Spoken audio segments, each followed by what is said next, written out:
हाय नमस्कार, स्वागत है आपका फिर से ज्योग्राफी के कार्यक्रम में। यूजीसी नेट का एग्ज़ाम होने वाला है और आज हम मानव भूगोल के बारे में आपसे चर्चा करने वाले हैं। और मानव भूगोल बहुत इंपॉर्टेंट रहता है यूजीसी के एग्ज़ाम के लिए, इसलिए आप लोग तैयार हो जाइए ह्यूमन ज्योग्राफी का। लेकिन जो क्वेश्चन है जो हिंदी मीडियम में है, लेकिन मैं मैक्सिमम कोशिश करूँगा कि उसको इंग्लिश मीडियम में भी आपको कोई दिक्कत नहीं हो। तो सबसे पहला क्वेश्चंस देखिए, बहुत पुराने क्वेश्चंस हैं। देखिए, सबसे पहले है ये नेचुरल रीजन का क्वेश्चन है। जैसे आपने नाम सुना होगा, जितने सारे बायोम्स होते हैं या कोई क्लाइमेटिक रीजन होता है, जैसे टुंड्रा प्रदेश। टुंड्रा प्रदेश में यहाँ पे क्वेश्चंस पूछा जा रहा है कि जो टुंड्रा प्रदेश है, इस टुंड्रा प्रदेश में कौन सी जनजाति रहती है। टुंड्रा प्रदेश में याद रखिएगा, रूस में एक जनजाति है जिसको हम सोमोयड्स जनजाति कहते हैं। सोमोयड्स जो जनजाति है, ट्राइब्स है, वो रहती है। विषुवतीय वन प्रदेश, इक्वाटोरियल रीजन इसको कहते हैं। इक्वाटोरियल रीजन याद रखिएगा।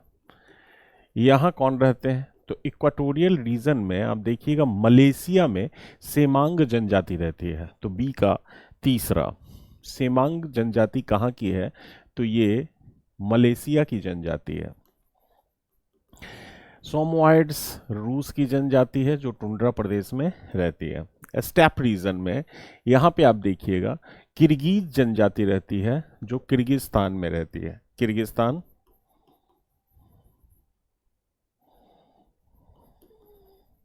किर्गिस्तान में रहती है। और सवाना प्रदेश में अगर आपसे पूछा जाए, जो सवाना है वहाँ कौन सी जनजाति रहती है, तो आप देखेंगे यहाँ पे सवाना रीजन में, तो 2-3-1-5 सवाना प्रदेश एक जनजाति है जिसको हम कहते हैं मसाई जनजाति। और मसाई कहाँ की जनजाति है? तो केन्या की जनजाति है। इस हिसाब से आप देखेंगे तो जो ऑप्शन है ये कौन सा ऑप्शन हुआ? C option, 2-3-1-4-1-5। जबकि ये बद्दूज, याद रखिएगा, ये बद्दूज कहाँ पाई जाती है? तो ये बद्दूज सहारा रेगिस्तान में भी है और ये अरब में भी पाई जाती है। अरब बद्दूज क्या है? ये रेगिस्तान में घोड़े पालने का काम करती है। तो याद रखिएगा, इस हिसाब से C option is the correct option. C option इसका करेक्ट ऑप्शन है। नेक्स्ट क्वेश्चन देखिए। नेक्स्ट क्वेश्चन कौन सा क्वेश्चन है? निम्नलिखित महाद्वीपों में से किस एक में जनसंख्या वृद्धि दर सबसे न्यूनतम है? अगर मैं आपसे कहूं कि जनसंख्या वृद्धि दर सबसे कम कहां पे हो सकता है, सबसे कम हो सकता है, आप मुझे बताइए सबसे अंडर डेवलप्ड कंट्री कौन सी है? जनसंख्या वृद्धि दर अगर मैं आपसे कहूं कि सबसे कम कहां है, उत्तरी अमेरिका में, दक्षिणी अमेरिका में, ऑस्ट्रेलिया में, या फिर यूरोप में? मुझे बताइए। देखिए, दक्षिणी अमेरिका में याद रखिएगा, इन सब में जो दक्षिण अमेरिका है इसमें सबसे ज़्यादा है।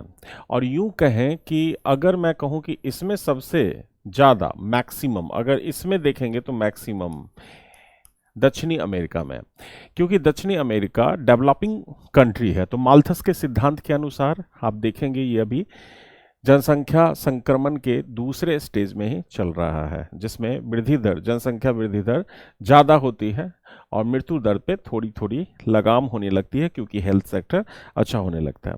उसके बाद आप देखेंगे कि जो दक्षिण अमेरिका के बाद एशिया में, जैसे अगर मैं आपसे बात करूं कि दक्षिण अमेरिका में कितना है, तो 2.3% है। उसी तरह से अगर आप कहें कि एशिया में कितना है, तो इससे कम एशिया में है। उसके बाद अगर मैं सबसे कम बात करूं इसमें, तो यूरोप में सबसे कम है, याद रखिएगा। इसका मैं डाटा आपको दे देता हूं। अफ्रीका में अगर मैं आपसे कहूं तो सबसे ज्यादा जनसंख्या वृद्धि दर है, याद रखिएगा। वर्ल्ड लेवल पे सबसे ज्यादा जनसंख्या वृद्धि दर अफ्रीका में है, ये 3 है, याद रखिएगा। इसके बाद साउथ अमेरिका में है, याद रखिएगा। इसके बाद साउथ अमेरिका में है। साउथ अमेरिका में ये जो है ये है 2.3%। 2.3%। उसके बाद एशिया आता है 1.7%। और एशिया अगर ना हो ऑप्शन में तो नॉर्थ अमेरिका, यूरोप, फिर ओशिनिया का नंबर आता है। नॉर्थ अमेरिका, यूरोप और ओशिनिया। नॉर्थ अमेरिका,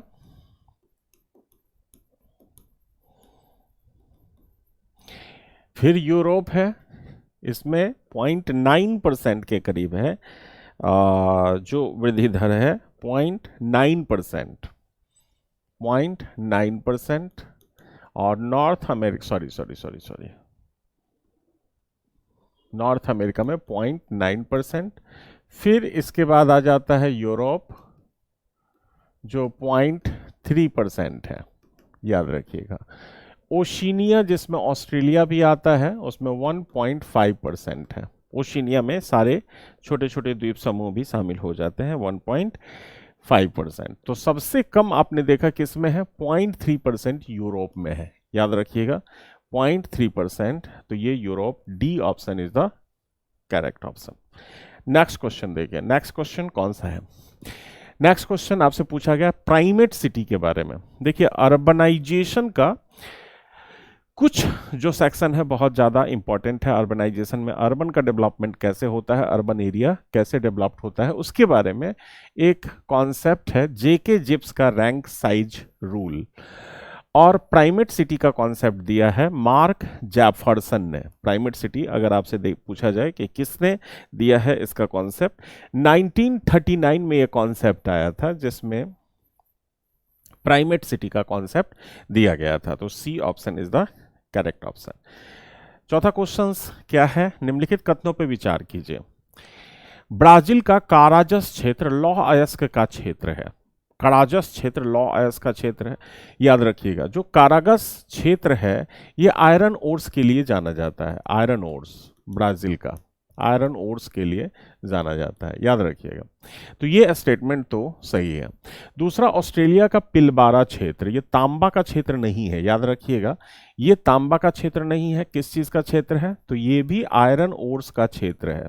तो इसको हमेशा याद रखिएगा। तो दूसरा स्टेटमेंट क्या हो गया, गलत हो गया। तो पहला सही है, सिर्फ एक इसका जवाब सही है। देखिए इकोनॉमिक ज्योग्राफी में कुछ क्वेश्चंस होते हैं जो आपसे हमेशा पूछे जाते हैं खनिजों को लेके, मिनरल्स, क्योंकि मिनरल्स पे काफी कुछ डिपेंड करता है, क्योंकि वहां का इंडस्ट्रियलाइजेशन कैसा होगा, क्योंकि रॉ मटेरियल अगर अच्छा है तो इंडस्ट्रियलाइजेशन ज्यादा होने की संभावना रहती है। उसके बाद जरा देखिए, निम्नलिखित मरुस्थलों में से कौन सा एक अपने नाइट्रेट निक्षेपों के लिए जाना जाता है। देखिए विश्व में अटाकामा, इसके बारे में कई बार क्वेश्चंस पूछा जाता है, ये नाइट्रेट के लिए भी जाना जाता है। और दूसरा है कॉपर के लिए, यानी तांबे के निक्षेप के लिए भी जाना जाता है। और विश्व में सबसे ज्यादा तांबा प्रोड्यूस करने वाला जो कंट्री है वो चिली ही है। और चिली कहाँ है, अटाकामा कहाँ है, चिली में। अटाकामा वर्ल्ड का सबसे ड्राइएस्ट, याद रखिएगा, ड्राइएस्ट डेजर्ट है। ड्राइएस्ट का मतलब होता है सबसे कम वर्षा वाला क्षेत्र अटाकामा में ही है। और इस जगह का नाम है अरिका, याद रखिएगा, अरिका, जहां चिली में मिनिमम वर्षा होती है, मिनिमम रेनफॉल रिकॉर्ड किया जाता है। याद रखिएगा सबसे कम वर्षा यहां रिकॉर्ड किया जाता है। ठीक है, तो A option is the correct option, A option. Next देखिए, नेक्स्ट क्वेश्चन कौन सा क्वेश्चन है, इसको जरा देखते हैं। देखिए ये है चोटियों से संबंधित, याद रखिएगा, आल्दोइन्यो लोगाई, उत्तरी तंजानिया में ये एक चोटी है, याद रखिएगा। एक पिक है, ये पिक का मतलब होता है चोटी, जो माउंट का चोटी होता है वो है, ये नॉर्थ तंजानिया में। दूसरा माउंट एगमॉन्ट, ये जो आपका माउंट एगमॉन्ट है, आप देखेंगे ये जो माउंट एगमॉन्ट है ये उत्तरी द्वीप न्यूजीलैंड में है, जो एक ज्वालामुखी चोटी है, याद रखिएगा। ये न्यूजीलैंड में है, हवाई में नहीं है। तो ये कहाँ है, न्यूजीलैंड में। न्यूजीलैंड में 2 द्वीप है, याद रखिएगा, न्यूजीलैंड में 2 द्वीप है। तो ये स्टेटमेंट्स क्या है, मिला हुआ नहीं है, तो सही यही हो जाएगा, सही सुमेलित नहीं है। ये हवाई में नहीं है, कहाँ है, नॉर्थ आइलैंड। देखिए यहाँ पे अगर मैं बात करूं ऑस्ट्रेलिया के ईस्टर्न पार्ट में, तो एक देश आपको नजर आएगा जिसका नाम है न्यूजीलैंड। नॉर्थ आइलैंड और साउथ आइलैंड, उत्तरी द्वीप और दक्षिणी द्वीप, इसमें दो द्वीप हैं।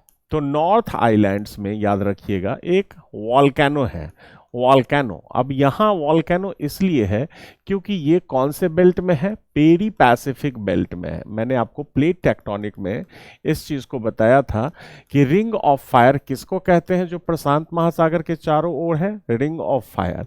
तो ये प्रशांत महासागर के चारों तरफ है, डिस्ट्रक्टिव मार्जिन है, विनाशकारी। तो न्यूजीलैंड में नॉर्थ आइलैंड में माउंट एगमॉन्ट है, जो एक तरह का क्या है, वॉल्केनो है। याद रखिएगा, वॉल्केनो का मतलब ज्वालामुखी होता है। तो B option is the correct.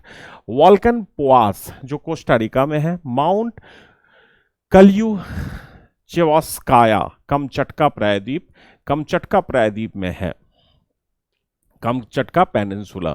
कौन बताएगा कि कमचटका पेनिनसुला कहां पे है?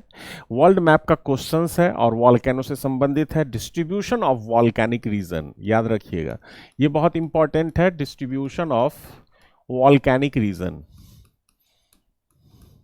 डिस्ट्रीब्यूशन ऑफ वॉल्केनिक रीजन, ये बहुत ही इंपॉर्टेंट है, याद रखिएगा। नेक्स्ट क्वेश्चन देखिए, नियाग्रा प्रपात, आप जानते हैं नियाग्रा वाटरफॉल, अगर आपसे पूछा जाए कहां है नियाग्रा वाटरफॉल, अगर आपसे पूछा जाए ये कहां है नियाग्रा वाटरफॉल, तो देखिए नियाग्रा वाटरफॉल ये एक नदी है।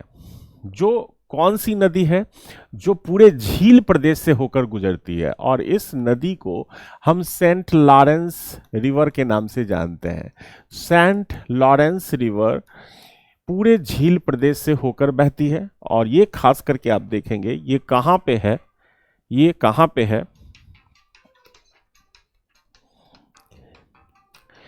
ये कहां पे है?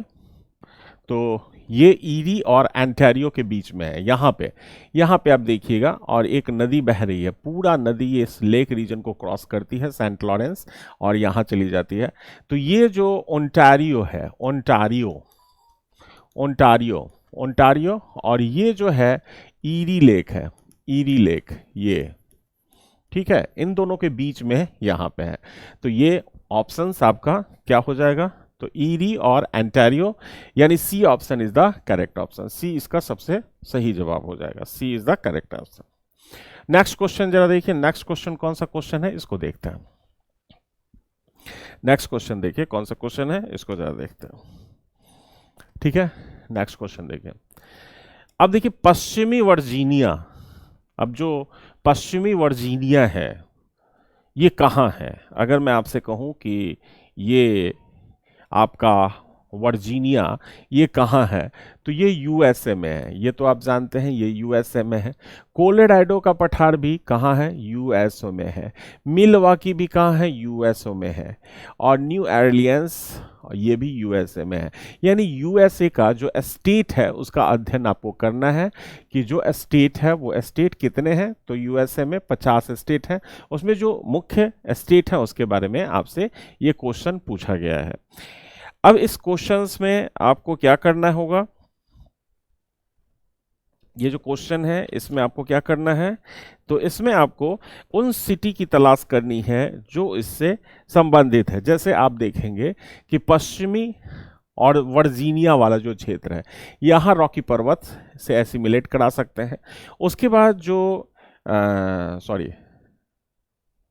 पश्चिमी वर्जीनिया, ओहो एक मिनट,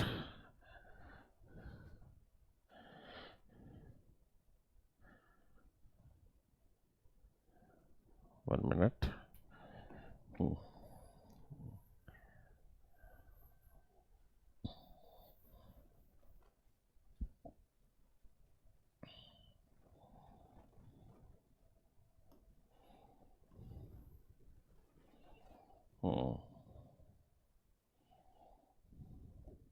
जो पश्चिमी वर्जीनिया को अपलेशियंस है, और कोलोराडो का जो पार्ट है ये और रॉकी पर्वत से, मिलवॉकी मिशिगन झील के पास है, और न्यू ऑरलियंस मैक्सिको की खाड़ी के पास है। तो इस हिसाब से आप देखेंगे तो ए ऑप्शन सही हो जाएगा।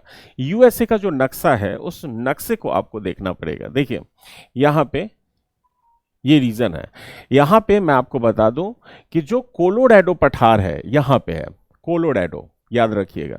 तो ये वाला जो पार्ट है यहाँ पे कोलोराडो का पठार है। तो यहीं पे आप देखिएगा कि ये जो रीजन है यहाँ पे रॉकी माउंटेन है, रॉकी माउंटेन याद रखिएगा, रॉकी माउंटेन यहाँ पे है। दूसरा वेस्ट जो पार्ट है अपलेशियन यहाँ पे, इसमें आप देखिएगा वर्जीनिया, वर्जीनिया जो पार्ट है वो वर्जीनिया वाला जो पार्ट है अपलेशियन, जो वर्ल्ड का कहा जाता है दूसरा सबसे पुराना पर्वत है अपलेशियन, यहाँ पे वर्जीनिया जो वेस्ट वर्जीनिया है वो है। उसके बाद फिर से मैंने आपको कहा कि मिलवॉकी कहाँ पे है, तो मिशिगन लेक के पास है। जैसे मिलवॉकी, ये मिशिगन जो लेक है उसके पास है मिलवॉकी, आप देखेंगे यहाँ पे मिलवॉकी है, मिलवॉकी का क्षेत्र है। तो इसी तरह से वो क्वेश्चन सॉल्व हो जाएगा आपका। अब देखिए पश्चिम से पूरब की ओर कनाडा के शहरों का निम्नलिखित में से कौन सा एक अनुक्रम सही है। देखिए कनाडा के मैप को आपको देखना पड़ेगा, अगर आप कनाडा के मैप को जानते हैं तो वो आपको देखना पड़ेगा। तो आप देखिए ये कैसे पूछ रहा है कौन सा अनुक्रम सही है, तो इसको जरा देखते हैं। देखिए क्यूबेक पूछा जा रहा है, Montreal, Ottawa, Toronto. Quebec, Quebec, Quebec, Montreal यहाँ पे है, ओटावा यहाँ पे है और टोरंटो यहाँ पे है। समझ गए? तो ईस्ट से वेस्ट अगर देखेंगे तो सबसे पहले क्यूबेक आएगा।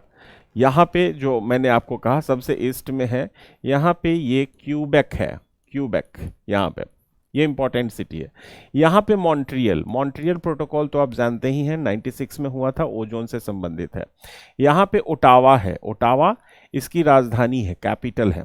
और टोरंटो, टोरंटो भी बहुत फेमस है। तो टोरंटो, ये टोरंटो आप देखेंगे कि सबसे पश्चिम में है। तो क्यूबेक, क्यूबेक सबसे ईस्ट में हुआ, फिर मॉन्ट्रियल हुआ, फिर ओटावा हुआ, फिर टोरंटो हुआ। तो आपको ए ऑप्शन में जाना पड़ेगा, A option, Quebec, Montreal, Ottawa, Toronto. ठीक है, ईस्ट से पूरब से पश्चिम की तरफ ये कह रहा है। अब चलिए नेक्स्ट क्वेश्चंस में चलते हैं। अब देखिए निम्नलिखित युगों में से कौन सा एक सही सुमेलित है। यहां पे अकबा की खाड़ी, तो बे ऑफ अकबा याद रखिएगा, अकबा की खाड़ी ये जॉर्डन के पास है। मैप अगर आप खोलेंगे तो जॉर्डन के पास ये मिल जाएगा। तो ये तो सही है सुमेलित। अब ये पूछ रहा है कि कौन सा सुमेलित नहीं है। अदन की खाड़ी, गल्फ ऑफ अदन इसको कहते हैं, गल्फ ऑफ अदन। अब ये गल्फ ऑफ अदन कहाँ है, तो ये भी यमन के पास है। देखिए वेस्ट एशिया में ये कंट्री है यमन, ये भी सही है।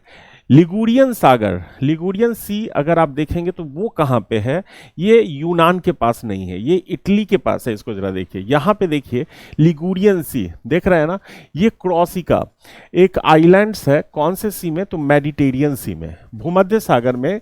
क्रॉसिका और सार्डिनिया, जो सार्डिनिया है वो इटली के पास है, क्रॉसिका फ्रांस के पास है, लिगुरियन सी यही है। तो ये इटली के पास है, न कि ग्रीस के पास है। तो ये क्या होगा, सही नहीं होगा। तो ये क्या हो गया, C option is the correct option. Cardigan की खाड़ी यूनाइटेड किंगडम के पास है, तो इसको आप मिला लीजिएगा, लेकिन ये नहीं है। तो C option is the correct option, C इसका सबसे सही जवाब होगा। नेक्स्ट क्वेश्चन देखिए, नेक्स्ट क्वेश्चन कौन सा है। देखिए ये जो क्वेश्चन है, ये क्वेश्चन इंपॉर्टेंट क्वेश्चन मैप के लिए हो सकता है। ये देश कौन सा देश है, तो ये इंडोनेशिया है। याद रखिए कौन सा देश है, ये इंडोनेशिया है। इंडोनेशिया में ये जो आप देख रहे हैं, ये जो द्वीप है, क्योंकि इंडोनेशिया में करीब 13,000 से ऊपर आइलैंड्स हैं, और इस आइलैंड्स का सबसे बड़ा जो आइलैंड्स वाला क्षेत्र है, सबसे बड़ा आइलैंड्स एक तरह से आप कह सकते हैं कि सुमात्रा आइलैंड है इसका। कुछ आइलैंड्स हैं जैसे आप देखेंगे पापुआ न्यू गिनी वाला पार्ट्स है, या फिर उसका क्या कहें, जावा का क्षेत्र, ये सब बड़े आइलैंड्स में शामिल है। अब ये जो आइलैंड है ये जावा का कह रहा है। अब ये इसमें जो इंडिकेशन है, जैसे पहले नंबर पे, दूसरे नंबर पे, तीसरे नंबर पे, चौथे नंबर पे, ये कह रहा है कि कौन कौन सा है। जैसे बॉन्डुंग कहाँ है, सेमारंग कहाँ है, सूराबाया कहाँ है, योगकर्ता कहाँ है। तो याद रखिएगा 1, 2, 3, 4 को सुमेलित करना है उसके सिटी से। तो ये आप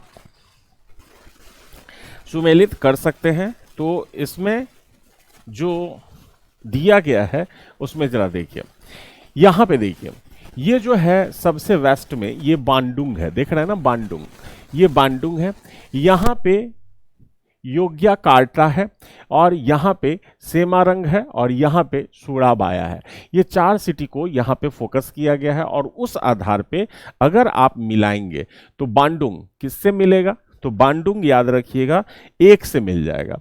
तो बांडुंग 1 से मिलेगा। उसके बाद सेमारंग 2 से मिलेगा, जो सेमारंग है ये 2 से मिलेगा। और योग्याकार्ता, ये जो योग्याकार्ता है ये 4 से मिलेगा, और ये जो पार्ट है ये 3 से मिलेगा। तो इस तरह से जो आंसर हो जाएगा उसको जरा देखिए, कौन सा आंसर होगा, तो ये आंसर इसका सी होगा। ये C option is the correct option. ठीक है, C option is the correct option. ये जो ऑप्शन है ये सही जवाब होगा। समझ गया? नेक्स्ट क्वेश्चन देखिए, नेक्स्ट क्वेश्चन कौन सा क्वेश्चन है, नेक्स्ट क्वेश्चन अभी देखिए कौन सा क्वेश्चन है ये।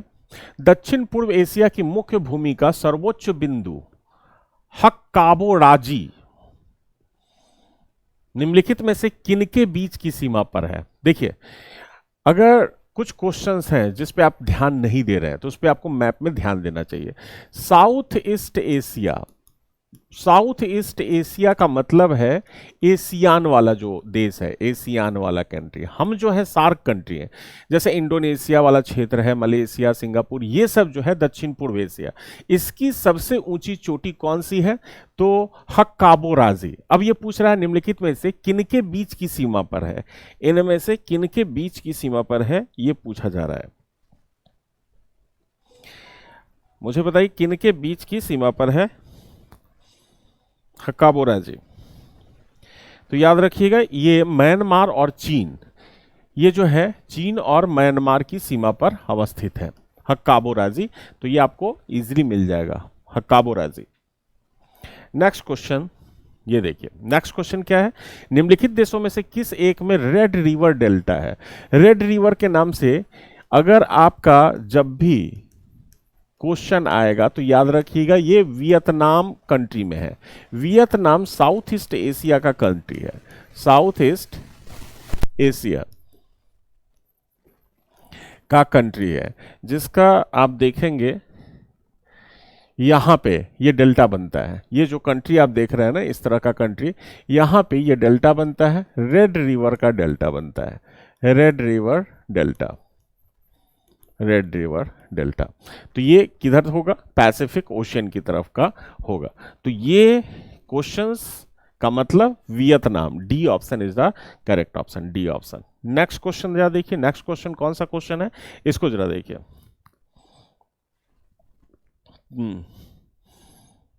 नेक्स्ट क्वेश्चन देखिए,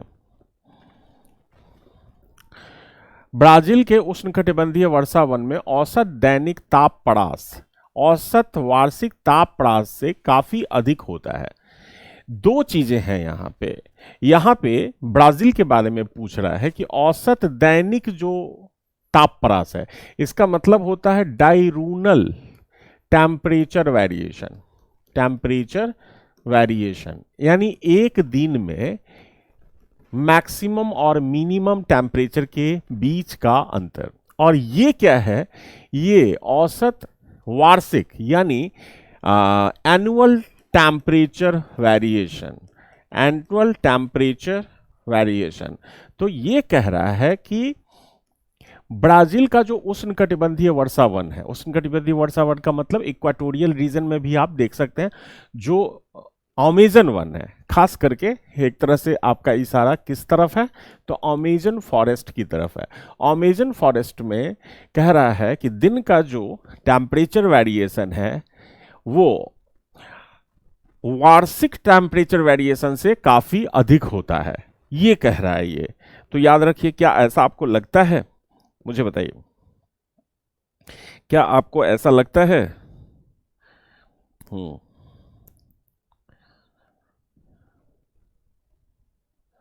हम्म ऐसा ऐसा आपको लगता है? देखिए, एक चीज मैं आपको बताता हूं कि अगर आपसे पूछा जाए कि सबसे कम वार्षिक तापांतर किस क्षेत्र में रिकॉर्ड किया जाता है, सबसे कम अगर आपसे पूछा जाए, तो इक्वाटोरियल रीजन में।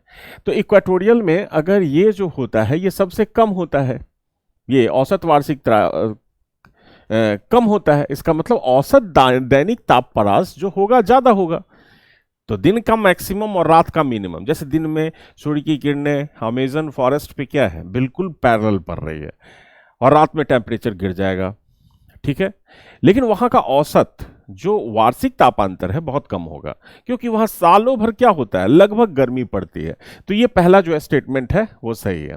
दूसरा है, जापान के क्यूशु द्वीप के आर्द्र उपोष्ण जलवायु में पूरे वर्ष की वर्षा उष्णकटिबंधीय वर्षावन के पूरे वर्ष के वर्षा के लगभग बराबर है। तो देखिए, जापान का जो क्यूशु द्वीप है, जो सबसे दक्षिण में आप देखेंगे है, उसमें आप देखेंगे लगभग जो एक आइलैंड्स के रूप में है, वही जलवायु रहती है जो उष्णकटिबंधीय वर्षावन के पूरे वर्ष में होती है। तो ये जो दूसरा जो स्टेटमेंट है ये भी सही है। तो C option is the correct option, C इसका सही जवाब हो जाएगा, सी इसका सही जवाब हो जाएगा, ठीक है। अब अगर मैं आपसे कहूं कि क्विसी द्वीप का जो एवरेज एनुअल रेनफॉल है वो कितना है, average annual rainfall, annual rainfall ये देखिएगा लगभग 150 सेंटीमीटर तक हो जाता है। और उष्णकटिबंधीय वर्षावन अगर आप देखें तो ये भी 150 से 200 सेंटीमीटर तक एवरेज होता है, ठीक है। तो लगभग वही है, बराबर ही है। तो दोनों आंसर को आप मान सकते हैं सही। नेक्स्ट क्वेश्चन देखिए, नेक्स्ट क्वेश्चन कौन सा क्वेश्चन है इसको जरा देखिए। नेक्स्ट क्वेश्चन, ठीक है। विश्व के सर्वाधिक वर्षा वर्ष में 11,990 मिमी, ठीक है, ये 1199 सेंटीमीटर हो गया। लगभग 1200 सेंटीमीटर वर्षा वाले स्थानों में से एक माउंट वायालियल कहाँ है? अगर आपसे पूछा जाए माउंट वायालियल, ये एक फेमस स्थान है, जैसे हमारा मौसिन राम है। वह अगर मैं कहूं आपसे कि मौसिन राम ये कहाँ है या चेरापूंजी कहाँ है, तो आप कहेंगे सर खासी पहाड़ी पे है। ये दोनों खासी पहाड़ी पे है, और वर्ल्ड में सबसे ज्यादा वर्षा यहाँ पे होता है। जैसे मौसिन राम में 1180 सेंटीमीटर बारिश होती है लगभग। अब यहाँ पे जो वायलियल है, यहाँ भी 1199 सेंटीमीटर तक बारिश हो जाती है कभी कभी। ये फेमस स्थान, अगर पूछा जाए कि ये फेमस स्थान कहाँ है, तो याद रखिएगा ये एक ऐसा स्थान है जिसको हम क्रॉसिंग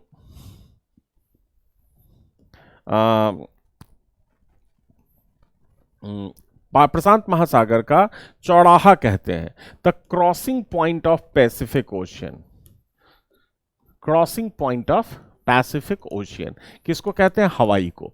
तो ये वाला जो वायवियल क्षेत्र है, वायालियल क्षेत्र है, ये यहीं पे है हवाई द्वीप में। याद रखिएगा कहाँ है, ये पैसिफिक ओशियन में है, और ये 50वां राज्य है, 15th स्टेट ऑफ यूएसए। तो याद रखिएगा ये क्वेश्चन। नेक्स्ट क्वेश्चन में आए, नेक्स्ट क्वेश्चन, निम्नलिखित देशों में से किस एक में रेल मार्गों का सर्वाधिक संकेंद्रण है? देखिए, अगर इन सारे देश को देखेंगे, दक्षिण अफ्रीका, मिस्र, अल्जीरिया या सूडान, इसमें सबसे डेवलप्ड कंट्री आपको कौन सा देख रहा है? तो दक्षिण अफ्रीका। यहाँ पे ब्रिटिश रूल किया रहा है, याद रखिएगा ब्रिटिश का कॉलोनी रहा है, इसका डेवलपमेंट मैक्सिमम हुआ है। इसलिए आप देखेंगे दक्षिण अफ्रीका में जो जाल है, नेटवर्क है, ये देखिए काफी कॉम्प्लेक्स है। ऊपर जाएंगे तो ये डेंसिटी बहुत कम हो जाता है। ये रेलवे नेटवर्क है, दक्षिण अफ्रीका में सबसे ज्यादा रेल नेटवर्क है, रेलवे नेटवर्क सबसे ज्यादा है यहाँ पे, याद रखिएगा सबसे ज्यादा है। नेक्स्ट देखिए, निम्नलिखित में से कौन सा देश तेल पेट्रोलियम के एकमात्र निर्यात पर निर्भर है? अब देखिए, अफ्रीका का क्वेश्चंस कभी कभी आपसे पूछा जा सकता है, क्योंकि हमारा भी। अब अगर मैं आपसे कहूं कि जो क्वेश्चन है वो आप देखेंगे कि अफ्रीका पे कॉन्सेंट्रेट इसलिए किया जा रहा है क्योंकि वो एक ऐसा क्षेत्र है जहां संभावनाएं अपार हैं, सारे लोग उस अफ्रीका की तरफ कूद पड़े हैं। तो नाइजीरिया जो है ये एक ओपेक कंट्री भी है, याद रखिएगा, तेल निर्यात भी करती है। तो कुछ कंट्री हैं जैसे अफ्रीका का जो ओपेक कंट्री में शामिल है, उसमें नाइजीरिया भी है। तो D option is the correct option. अब देखिए नेक्स्ट, कनाडा का मैप अच्छी तरह से तैयार कर लीजिएगा क्योंकि कनाडा से क्वेश्चंस पूछे जाते हैं, कनाडा से क्वेश्चन। हाँ, कनाडा के क्वेश्चंस हैं। अब ये स्टेट के क्वेश्चंस हैं, याद रखिएगा, उसके स्टेट के क्वेश्चन हैं। तो आप देखिए इसका जो क्वेश्चन है, ये ग्रेट बियर झील, ग्रेट बियर झील ये नॉर्दर्न मोस्ट आप लेक कह सकते हैं। तो ये कहाँ है? तो उत्तर पश्चिमी क्षेत्र में है, नॉर्थ वेस्ट टेरिटरी में है। जैसे आप देखेंगे उसमें करीब 11 स्टेट्स प्रोविंस हैं और 3 यूनियन टेरिटरी है। विनिपेग झील अगर आप देखेंगे तो ये मिनीटोबा में है। रेंडियर झील अगर आप देखेंगे तो ये कहाँ है? तो ये सस्केचुआन है, जो स्टेट है वहाँ का, सॉरी प्रोविंस है। और मेलविल झील देखेंगे तो न्यू फाउंडलैंड लेब्राडोर के पास, वहाँ पे आप देखेंगे जो प्रांत है, प्रोविंस है। तो इस तरह से आंसर आप देखेंगे तो D option is the correct option, D option is the correct option. Canada के मैप को आपको रीड करना पड़ेगा। अब देखिए ये जो मैप है ये किसका मैप है? ये यूनाइटेड किंगडम का मैप है, यूनाइटेड किंगडम, याद रखिए। यूनाइटेड किंगडम का मतलब क्या है? सबसे पहले अब यूनाइटेड किंगडम और ग्रेट ब्रिटेन में क्या डिफरेंस है? यूनाइटेड किंगडम में 4 देश हैं, याद रखिएगा, कौन कौन? स्कॉटलैंड, ब्रिटेन, वेल्स और नॉर्थ आयरलैंड, याद रखिएगा। 4 देशों से यूनाइटेड किंगडम बना है। लेकिन ये जो आइलैंड्स है, ये सिर्फ ग्रेट ब्रिटेन की तरफ इशारा कर रहा है, जिसमें सिर्फ और सिर्फ स्कॉटलैंड है, ब्रिटेन है और वेल्स है। 3 देश इसमें शामिल हैं। तो 3 देश से मिलके बना है ग्रेट ब्रिटेन, याद रखिएगा। ये मैप ग्रेट ब्रिटेन का है और इसमें आपको बताना है कि बर्मिंघम कहाँ है, ब्रिस्टल कहाँ है, लिवरपूल कहाँ है और मैनचेस्टर कहाँ है। तो ये आपको एसिमुलेट करना है। तो 1 नंबर पे अगर आपसे कहा जाए कि 1 नंबर पे कौन सा है, तो याद रखिएगा 1 नंबर पे अगर मैं आपसे कहूं तो 1 नंबर पे अगर मैं आपसे कहूं तो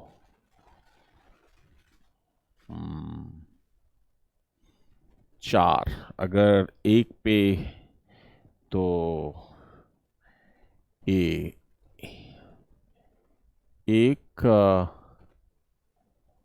2 3 4, 1 2 यहाँ है, 3 है और फिर 4 है।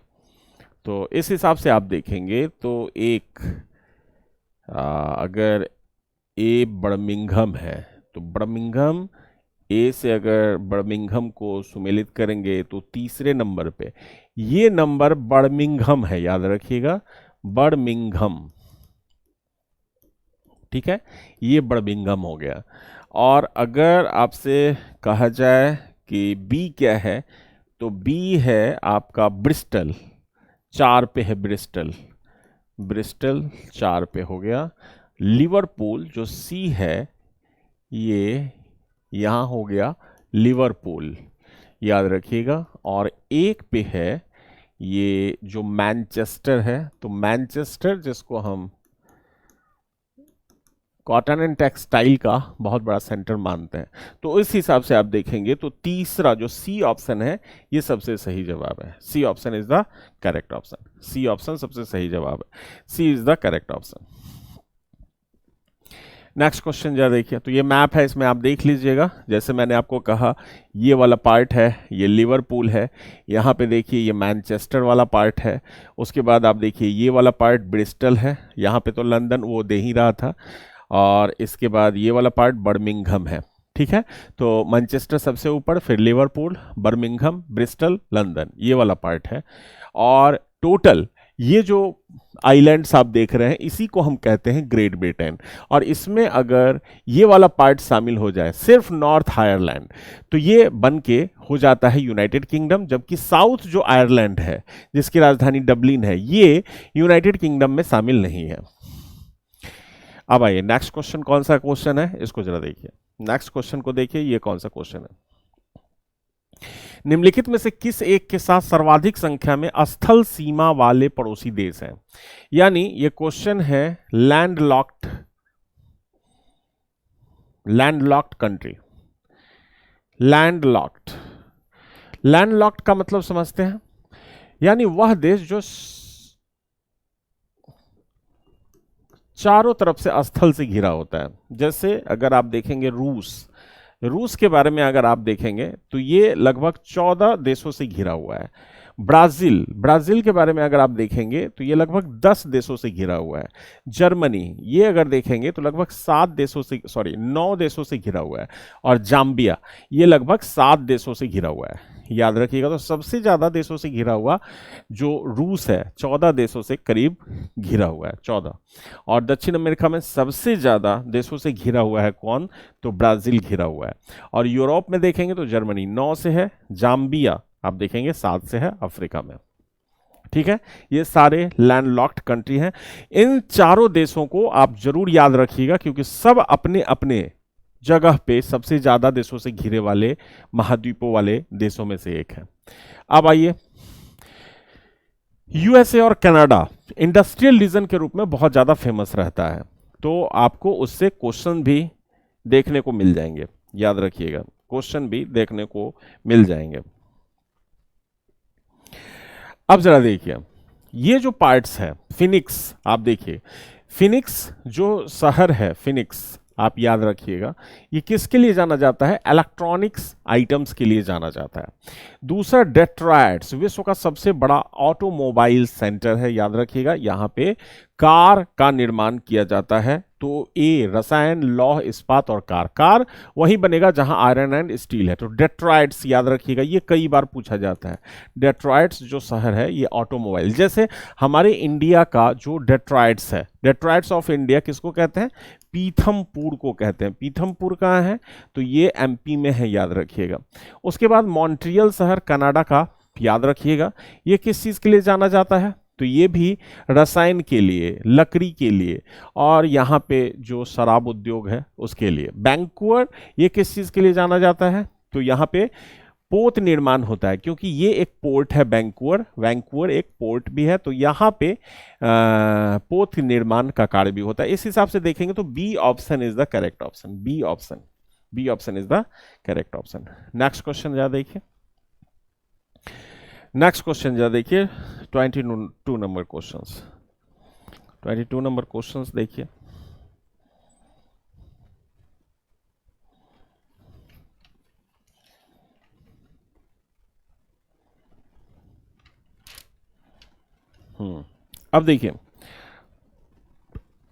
अब देखिए ये पूछा जा रहा खनिज और उत्पादन क्षेत्र।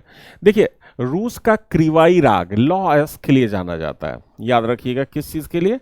लॉ-एस्क के लिए। दूसरा, तांबा का जो क्षेत्र है कजाकिस्तान, क्योंकि कजाकिस्तान प्रोडक्शंस में बहुत आगे है तांबा के उत्पादन में। और दूसरा, चिली भी तांबा के उत्पादन में।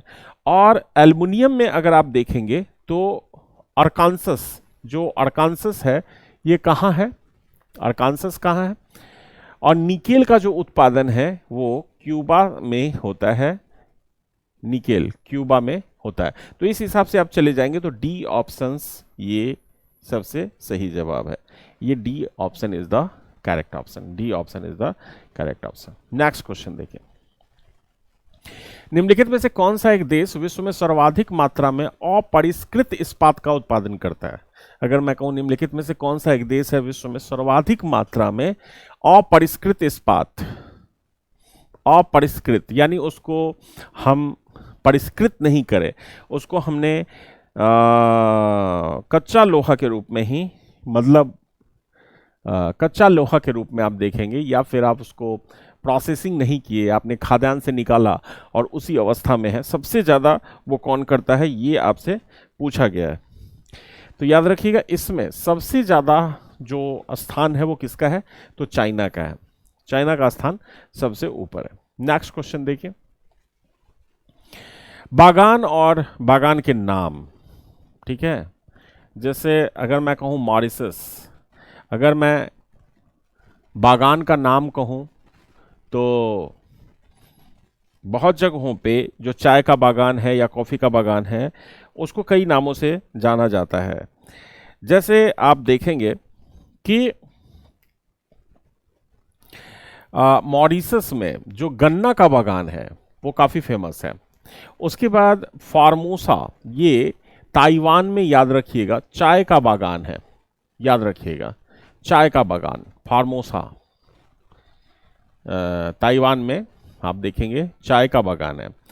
उसके बाद जो दक्षिण पूर्वी ब्राज़ील, उसमें कॉफ़ी का बागान सबसे ज़्यादा है। कैरिबियन द्वीपों में रबर का बागान सबसे ज़्यादा है, तो याद रखिएगा इसको।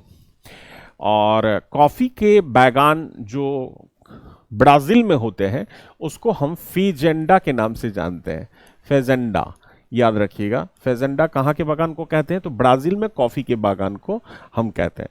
तो इस हिसाब से आप देखेंगे तो आंसर हो गया 3, 4, 1, 2। C option is the correct option, C इसका सबसे सही जवाब हो गया। नेक्स्ट क्वेश्चन देखिए, नेक्स्ट क्वेश्चन कौन सा क्वेश्चन है, नेक्स्ट क्वेश्चन देखिए, नेक्स्ट क्वेश्चन,